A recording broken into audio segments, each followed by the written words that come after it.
नमस्कार साथियों, एक बार फिर आप सभी का स्वागत है एडुटेनमेंट शो पर, जहां आज हम एक बार फिर लेकर आए हैं शिक्षा जगत के प्रमुख समाचार। आज तारीख है 14 सितंबर 2020 और दिन है सोमवार।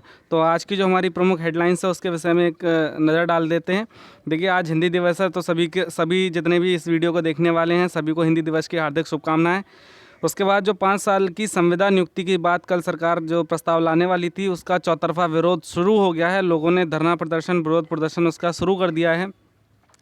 और जो कल नीट की परीक्षा हुई उसमें छात्र जो है सारे मिथकों को तोड़ते हुए 90% से अधिक छात्र जो हैं परीक्षा में सम्मिलित हुए।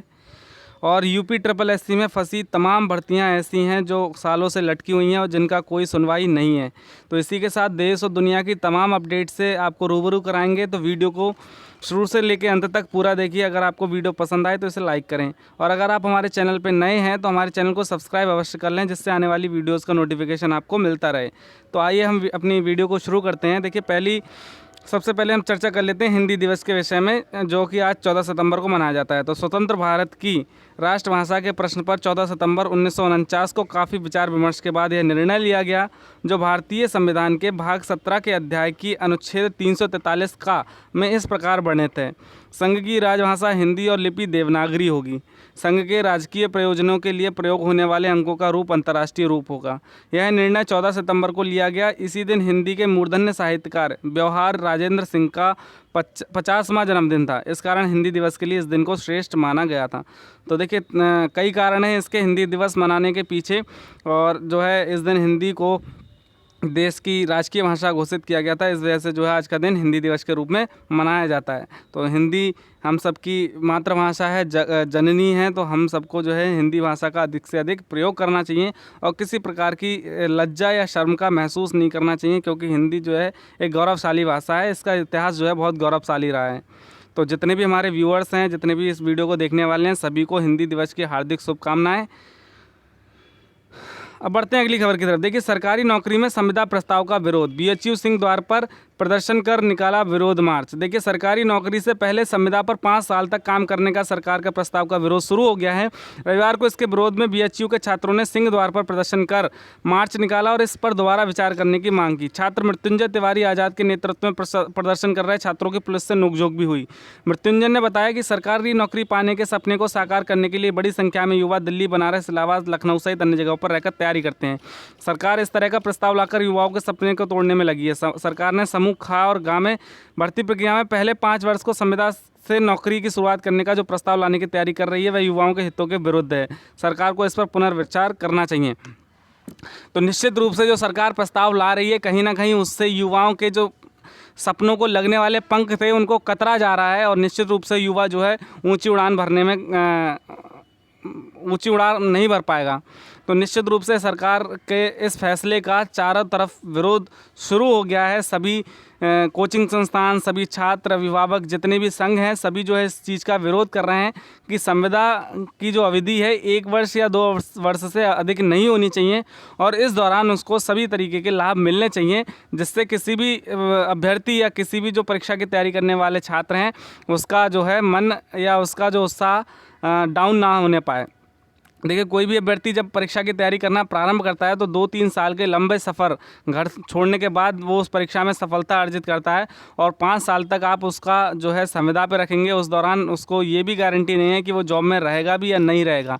तो ऐसे में निश्चित रूप से वो उसका दांव या भविष्य जो है उसका खतरे में रहेगा। तो ऐसे में जो अभ्यर्थियों का रुझान है वो सरकारी नौकरी की तरफ घट जाएगा।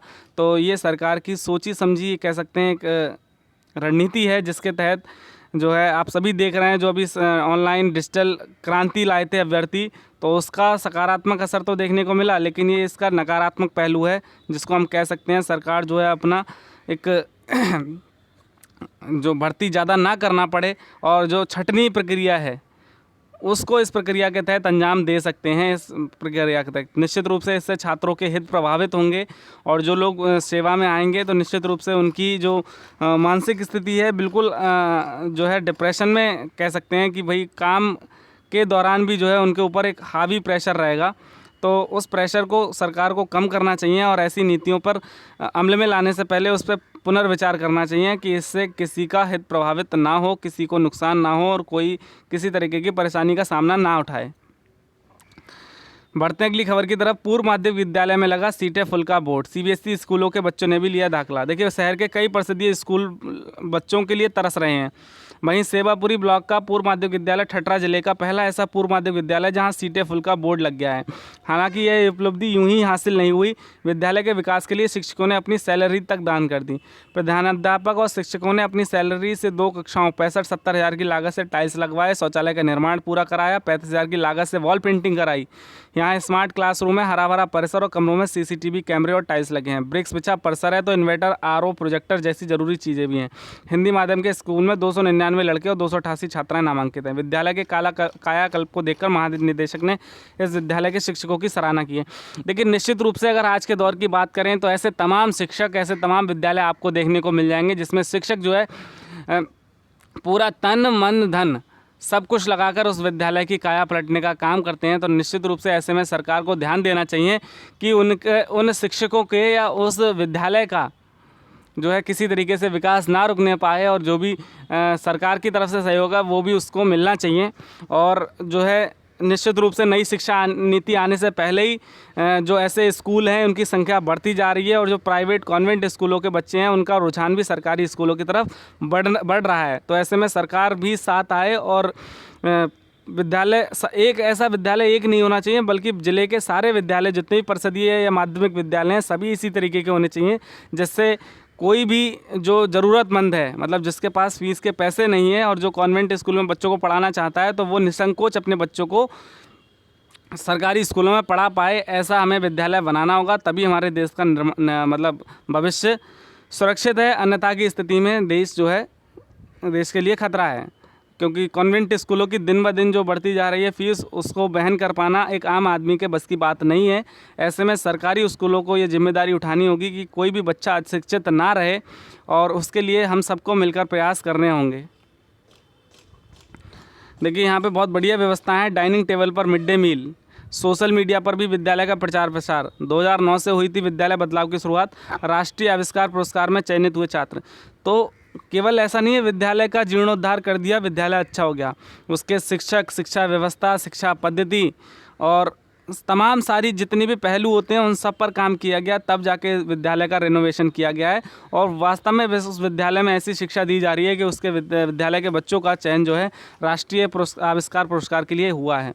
ठीक है, तो हम सबको जो है ऐसे प्रयास करने होंगे कि ज़िले के जितने भी स्कूल हैं सभी इसी तरीके के बने और जो बच्चे हैं ज़्यादा से ज़्यादा इन सब में एडमिशन लें। देखिए गुरुजी को मिलेगा टैबलेट, लगेगी बायोमेट्रिक हाजिरी।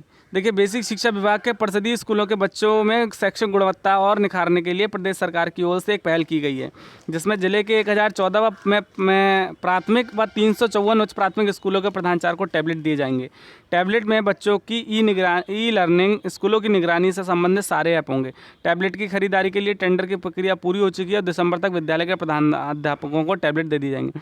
लेकिन निश्चित रूप से जो शिक्षक हैं या छात्र हैं उनकी उपस्थिति, ठीक है, उनका डेली का ब्यौरा और जितने भी विद्यालय संबंधी कार्य होते हैं उन सब की निगरानी के लिए और उनकी सबकी आसान, मतलब कह सकते हैं सुलभ वर्किंग के लिए ये टैबलेट जो है प्रधान अध्यापकों को दिए जाएंगे, जिसमें सुबह सुबह सबकी बायोमेट्रिक हाजिरी लगेगी। उसके बाद मिड डे मील और पत्र व्यवहार, तमाम सारे ऐसे काम जो विद्यालय में जिनकी निगरानी रखनी चाहिए वो सब इस ऐप के माध्यम से निगरानी किए जाएंगे, जिससे उस विद्यालय की शिक्षा व्यवस्था का कहने का तात्पर्य है कि पढ़ाई किसी तरीके से प्रभावित ना हो और बच्चे जो हैं अधिक से अधिक ज्ञानार्जन कर सकें और उसका लाभ उठा सकें। देखिए अगली खबर है, अधीनस्थ चयन से आयोग में फंसी मंडी परिषद की 300 पदों पर भर्तियां। देखिए ये एक भर्ती का हाल नहीं है, ऐसी तमाम भर्तियां हैं जिनका ओर और छोर किसी को पता नहीं है कि कब शुरू हुई थी और कब ख़त्म होंगी।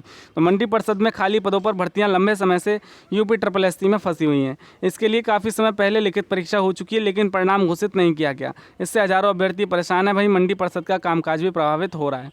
मंडी परिषद ने वर्ष 2018 में 300 पदों पर भर्ती के लिए UPSSC को अध्याचन भेजा था। इसके तहत मंडी इंस्पेक्टर के 181 और तमाम पद भरे जाने थे। इस मामले की शासन स्तर पर भी समीक्षा हो चुकी है लेकिन कोई नतीजा सामने नहीं आया। इस बारे में संपर्क किए जाने पर मंडी निदेशक जेपी सिंह ने कहा कि नियुक्ति होने पर मंडी के काम और भी सुचारू ढंग से चलाए जाने में मदद मिलेगी। वहीं यूपी SSSC के सचिव आशुतोष मोहन अग्निहोत्री ने बताया कि परिणाम घोषित किए जाने की प्रक्रिया में है। 32 अन्य पदों पर भी अटकी भर्ती। तो देखिए भाई साहब, एक ऐसी भर्ती नहीं है जो आप देख सकें पूरी हो गई है। तो अगर कागज़ पे लिख के बात करें तो ऐसी तमाम सारी भर्तियां हैं जो कई वर्षों से चलती आ रही हैं और कई वर्षों तक चलती रहेंगी। तो ऐसे में शासन को या सरकार को निर्णय लेना चाहिए और आयोग के से जवाब मांगना चाहिए कि क्यों भर्तियां इतने समय तक लंबित हैं। और तमाम ऐसी भर्तियां हैं जो तो ना तो कोर्ट में हैं ना कहीं अन्य हैं, वो केवल आयोग में ही फंसी हुई हैं। तो ऐसे में शासन को संज्ञान लेकर जल्द से जल्द कार्रवाई करनी चाहिए, क्योंकि ऐसे तमाम अभ्यर्थियों का हित जुड़ा हुआ है जो इन भर्ती परीक्षाओं में शामिल हुए थे और नौकरी की नियुक्ति की आस में वो आज भी उम्मीद लगाए हुए बैठे हैं। उनके परिवार जो है उम्मीद लगाए हुए बैठे हैं। तो निश्चित रूप से उनका जो मनोबल है गिर रहा होगा। तो ऐसे में सरकार को जल्द से जल्द उचित कार्रवाई करनी होगी और आयोग से जल्द जवाब तलब किया जाए। देखिए, ACF RFO 2017 का रिजल्ट इसी सप्ताह आने की उम्मीद। उत्तर प्रदेश लोक सेवा आयोग इसी सप्ताह ACF RFO यानी सहायक वन संरक्षक क्षेत्रीय वन अधिकारी 2017 का अंतिम रिजल्ट जारी कर सकता है। PCS 2018 का अंतिम रिजल्ट 11 सितंबर को जारी हो चुका है। अब आयोग को पूरा जोर ACF RFO का काम तेजी से निस्तारित करने पर है। अभ्यर्थियों की संख्या कम होने के कारण उक्त परीक्षा का रिजल्ट जल्द जारी कर दिया जाएगा। इसके साथ कुछ सीधी भर्तियों का भी रिजल्ट इसी हफ्ते जारी किया जाएगा। देखिए, लोक सेवा आयोग की बात करें तो निश्चित रूप से ये अपनी रफ्तार पकड़ चुका है और तमाम भर्तियों के रिजल्ट घोषित किए जा चुके हैं और तमाम के रिजल्ट घोषित किए जाने हैं जिनकी उम्मीद इसी माह में की जा रही है। तो ऐसे ही हम अपेक्षा करते हैं जो अन्य तमाम भर्ती बोर्ड हैं या आयोग हैं वो भी जल्द से जल्द अपनी प्रक्रियाओं को पूरा करें और जल्द से जल्द जितनी भी पेंडिंग भर्तियां हैं उनके रिजल्ट घोषित करें, जिससे जो अभ्यर्थी आस लगाए बैठे हैं उनकी उम्मीदों को पंख लग सकें। बढ़ते हैं अगली खबर की तरफ। PCS 2015 धांधली मामले में CBI ने पूर्व अफसरों को तलब किया। देखिए, एक सप्ताह तक प्रयागराज में सक्रिय रही CBI की टीम शनिवार देर रात दिल्ली लौट आई। CBI ने आयोग के कुछ पूर्व सचिवों और पूर्व परीक्षा नियंत्रकों को दिल्ली स्थित मुख्यालय में तलब किया है। इसके साथ उत्तर प्रदेश लोक सेवा आयोग के 10 अधिकारी कर्मचारियों को नोटिस देकर दिल्ली बुलाया। CBI की टीम APS 2010 परीक्षा के मामले में मुकदमा दर्ज करने की तैयारी में है। अभ्यर्थी को उम्मीद इस बार होगी बड़ी कार्रवाई। निश्चित रूप से अगर परीक्षा में कुछ धांधली हुई है या कुछ गड़बड़ी हुई है तो निश्चित रूप से CBI इसमें बड़ी कार्रवाई कर सकती है और वो मुकदमा दर्ज करने की तैयारी में है।